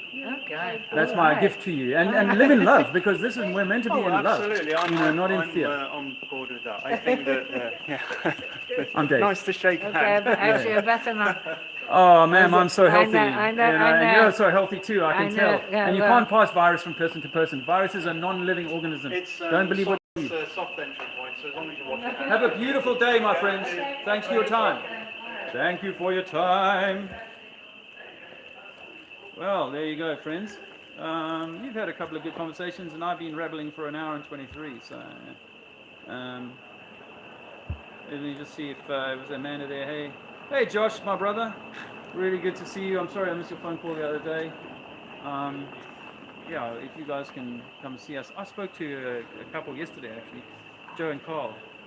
New subscribers to the channel, and a lovely couple, and they don't live too far from here, so hopefully they'll come and visit us like you did. And well, whoever wants to come visit me, of course, we would love to have you. But I hope that was good. Thanks, Josh. Actually, yeah, no, I won't go over that.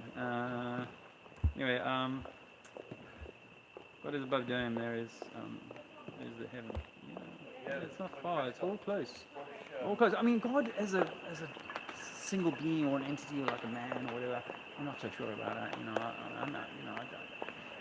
Obviously I don't know all the answers, but that's what's been fed to us. So try not to hang on to the stuff too hard that we've been fed to, because we know they've been lying to us, deceiving the heck out of us. Did you see all of this today? This is not very clever. I need to think about it before I come out. Coronavirus is theft of rights. Fear is the weapon. And you always got to throw in one of those. And I mean, really, see what they did was in the 1400s, some men came here. They threw a few sticks and stones around, and poof, as if by magic, this was like, the Big Bang, and then this was it. Yeah. Good day, friends. Stay well.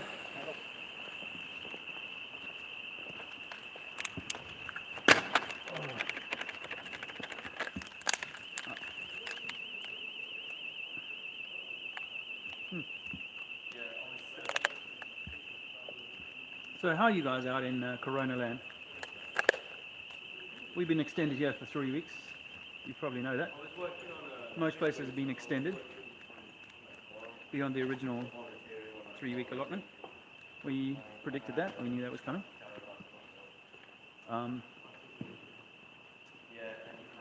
So it seems that we're going to be locked down as such for a lot longer than they say. And as I was saying, if you heard that conversation I was having earlier with the guy, you wouldn't, if you were running this show, you wouldn't, and you didn't want to destroy the economy, you would allow things to go back to normal as soon as possible, because we can see that there's no real issue here. We're only like 9 meals away from So, oh look, some friends have come by. There we go, okay. So, so nice. Hello there. How are you guys doing? Alright, thanks to you. I'm alright, thanks. I'm just, no, you're community support. Yes, I spoke to a couple of your colleagues the other day. I won't record you if you don't want to record.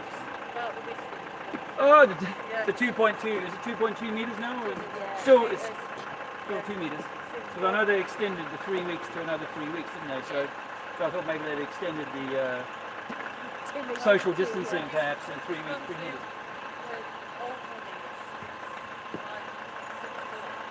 6 foot, yeah, in old money. It's not really 2 metres though, is it?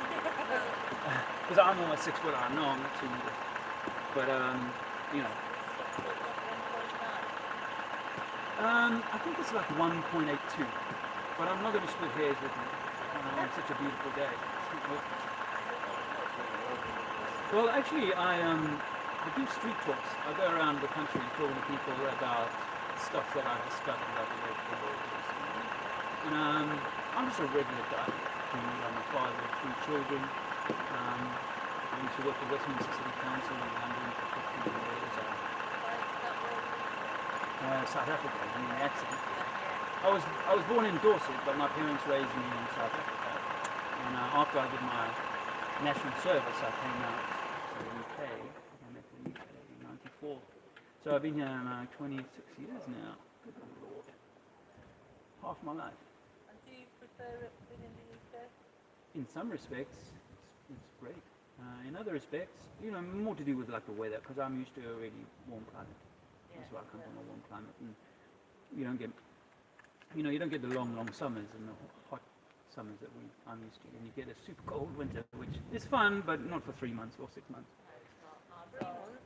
Where have you been? Probably about 8 weeks. 6 months, 11 and a half.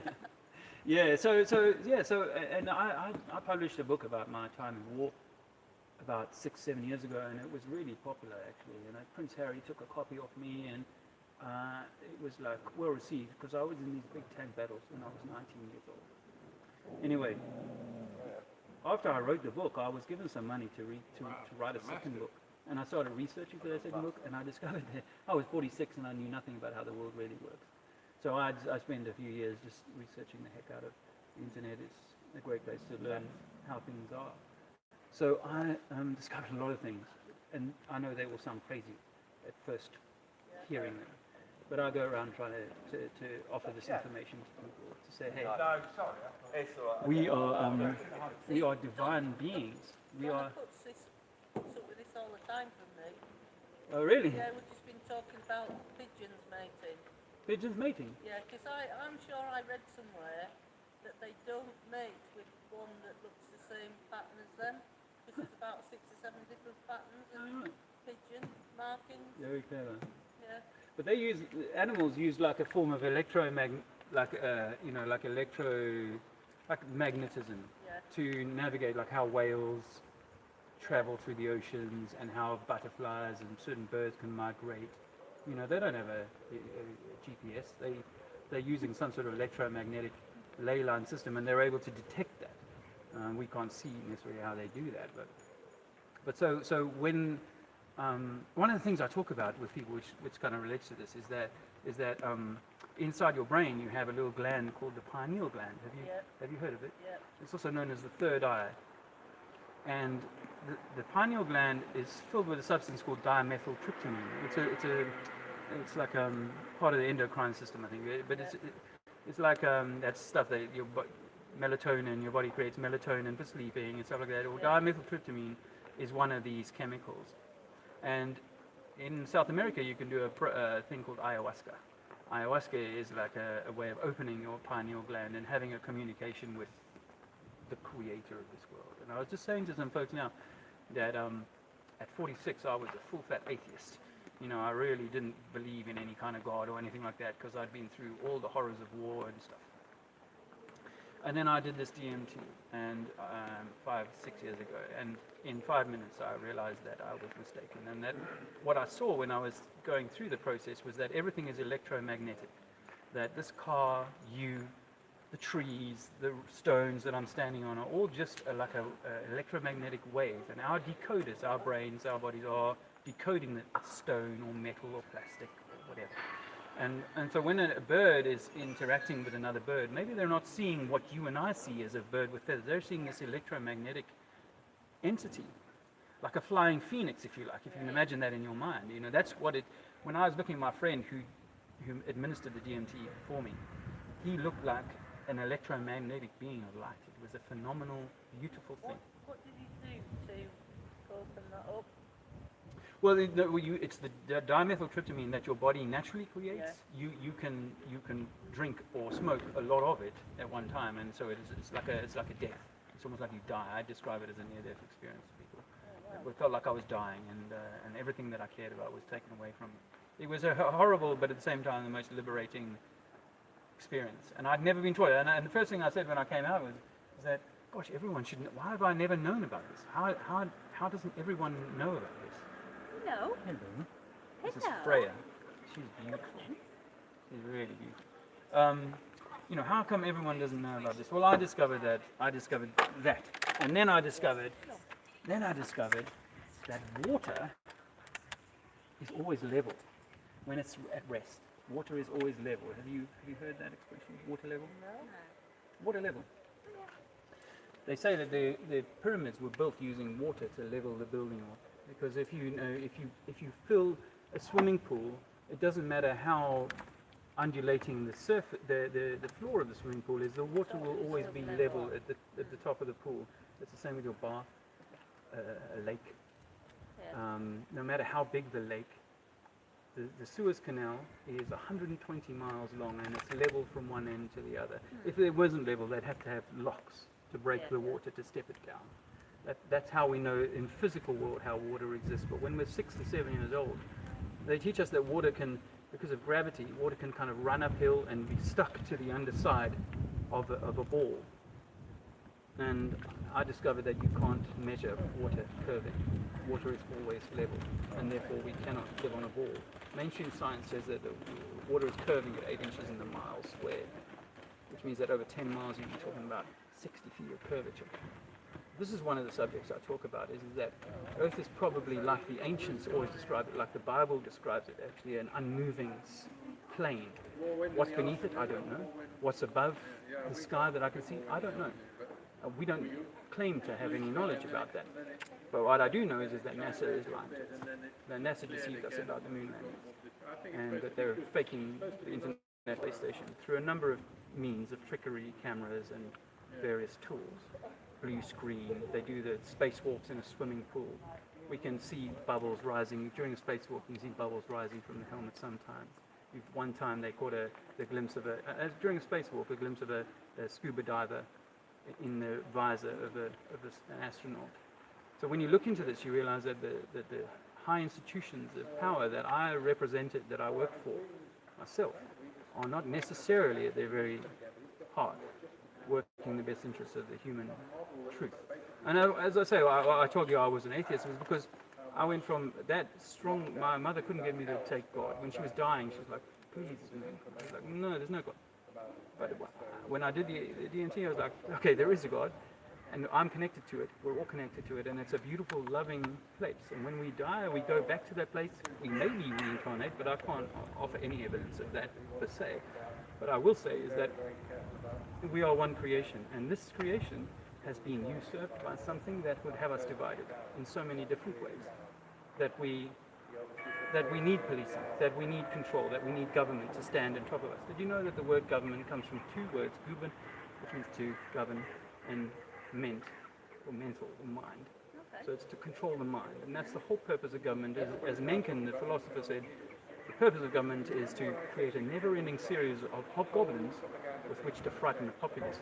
So this idea that there were dinosaurs and that they were wiped out by asteroids and so on, which is what I taught my older children, cannot be substantiated, but it does give us fear that we need to be protected from something from the outside, that this all-loving God created a world that was horrendously dangerous and in which we were extremely lucky to be alive. Because I used to be a proponent of Charles Darwin. I talked about him all the time. I lived for many years not far from where he lived. For me, it was all, we come from monkeys, evolution, out of Africa theory. All of these things were in my remit. This is what I believed in. But now I know that that's all about desecrating God's creation, or desecrating Allah's creation, whatever name you give to the totality of this universe that we're in. We're all connected to it, and we should be in it in an honorable way, in a loving way, in a good way, as fathers, mothers, husbands, wives, etc. But we've been, as I say to people, like if you put a cage of dogs, 10 dogs in a cage, and you give them 2 or 3 dogs worth of food, within a week they'll be biting each other because they will be so hungry.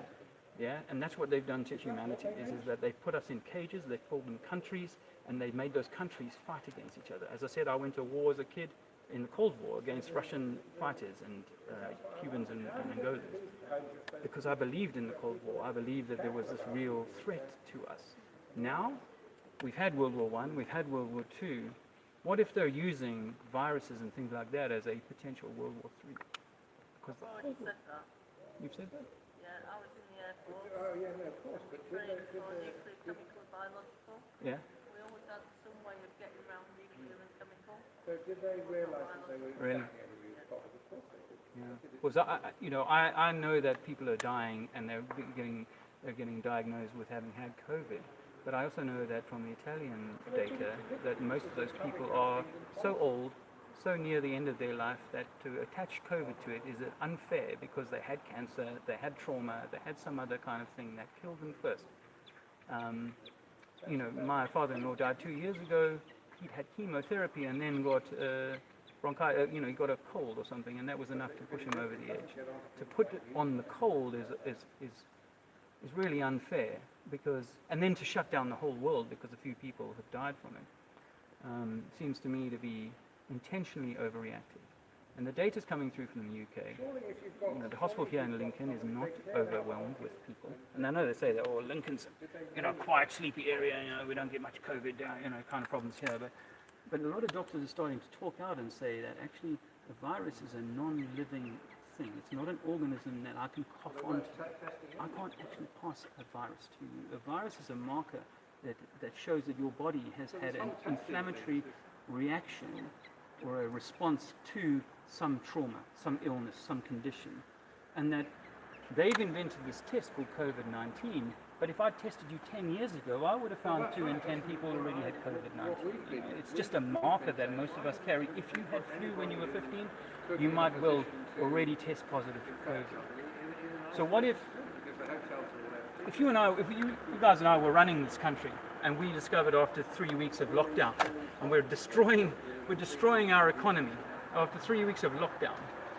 What would we do if we said, oh shit, you know, the numbers of death to COVID are 0.1% of the total deaths that we're having at the moment. So it's not significant. We're not seeing families. Someone in your family was with COVID, now 3 other people have died in your family. That would be serious.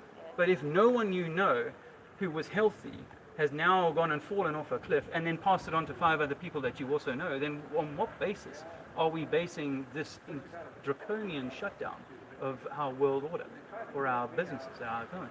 I would say after 3 weeks, all right, we need to get back to business. We're not seeing the deaths. We're not seeing the illness. It's not as serious as we originally thought. And even the guy who came out with the British stats, who said there's going to be 500,000 deaths, he's already rode that back and said it's going to be 50,000 or 25,000. So we've been, ladies, it's been lovely to talk to you. I won't get too much closer, but it's been great. Have a great life. All the best to you. Take care. Yeah. Bye-bye.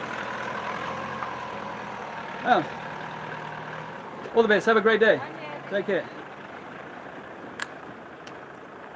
Well, I guess I'm going to have to say I hope that was fun. I hope you enjoyed that. Yeah, you be well, friends. Yeah, okay. Hey, Shah. Yeah, guys, thanks. Yeah, well, you know what? We just have to present them honestly with the truth, guys. That's really it. You know what I mean? That I was just talking to those 2 police ladies, but you know what? Most folk, most police, most operatives are just regular people, just going along, following the orders, doing what they're doing, getting their bills paid, etc., etc. You know, this is the second time I've had a conversation with police, and both times they've gone, okay, I've learned something. You know, so we really need to be able to kind of talk to people, and this is me just trying to do that at this level, and hopefully it'll become more opportunities to talk to more people, because I think the majority of people are equally bamboozled. It doesn't matter what their job title is. It doesn't matter what they do. You know what I mean? It could be the dude who runs this church here. It doesn't make any odds to me. It's another man, another woman, respect, same, equally, back and forth. Here's the information. That first conversation right at the beginning, this the guy, oh, you missed, actually, I didn't film it. I had a conversation with the guy who initially, he was like, why are you doing this? You know, and his grandfather died 2 days ago. Well, he had COVID. Well, he was diagnosed with COVID, but he was seriously, gravely ill with having had cancer treatment. So, but he and I ended up, I think we shook hands, and he was very happy to have learned what he learned. So, yeah, I think it's just about being able to put it out there honestly to people and just say, okay, look me in the eyes. I'm not fucking with you. You know, I'm just saying, let's see what we can observe. Let's be grown-ups here. Stop relying on Big Daddy to tell you what to think and tell you what to do with your time. But anyway, we've got another 3 weeks of this, so I'll keep doing this now and we'll see where it all ends up. I saw Authentic Intent, Josh, was in my chat comments the other day, so just be there and nice to see you and stay strong. And I'm glad you're still doing what you're doing despite all the mud that's been thrown away.